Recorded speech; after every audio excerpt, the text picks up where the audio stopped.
Hello, അസ്സലാമു അലൈക്കും. എന്തൊക്കെയുണ്ട് എല്ലാവരും വർത്തമാനങ്ങളൊക്കെ സുഖം തന്നെയല്ലേ? അപ്പം നമ്മളിപ്പോൾ ഒന്ന് നേരം വെളുത്ത് എല്ലാം പണിയൊക്കെ ഒരുങ്ങിട്ടോ, ചോറൊക്കെ ഒരുങ്ങാണ്. അപ്പോൾ ഇതാ ഇറച്ചി എടുത്തിട്ട് കോഴിയാണ് കേട്ടോ. അപ്പോൾ അത് വറുക്കാനും പിന്നെ ഒരു ലേശം ബിരിയാണി വെക്കണം. അപ്പോൾ അതിലേക്കുള്ള സാധനങ്ങളാക്കുന്നത് തക്കാളി, പച്ചമുളക്, പിന്നെ എന്താ ചതച്ചത്, മല്ലിച്ചപ്പ്, പുതിന പൊടിച്ചതെല്ലാം. പിന്നെ വേറൊരു സൈസ് പട്ട, നല്ലൊരു മണമുള്ളൊരു ഇല കേട്ടോ. അത് നല്ല മണം കേട്ടോ. ഈ മല്ലിച്ചപ്പും പുതിനയ്ക്കും വയറൊക്കെ ഇടുന്നതാണ്. ഇപ്പം ഞങ്ങളെല്ലാവരും ഇത് കണ്ടെത്തിട്ടോ. ഞാൻ കായമ്പരത്തി ഇറച്ചി പൊരിക്കണം കേട്ടോ.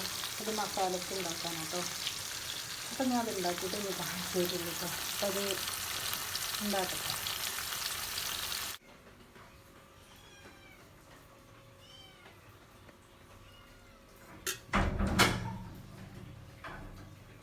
അപ്പോൾ കേട്ടോ, ഞങ്ങൾ ചോറ് തിന്നാൻ പോവുകയാണ്. ബിരിയാണിയൊക്കെ ഉണ്ടാക്കി നല്ല അടിപൊളി ഇതല്ലേ ബിരിയാണി. പിന്നെ അതാ ഉള്ളി പൊരിച്ചത്, അച്ചാറും ഉണ്ട് കേട്ടോ.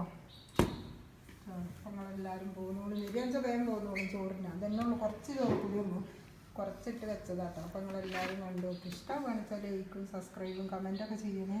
നല്ല അടിപൊളി ബിരിയാണി കേട്ടോ. കുറേ ദിവസമായിക്കും വെച്ചിട്ട്.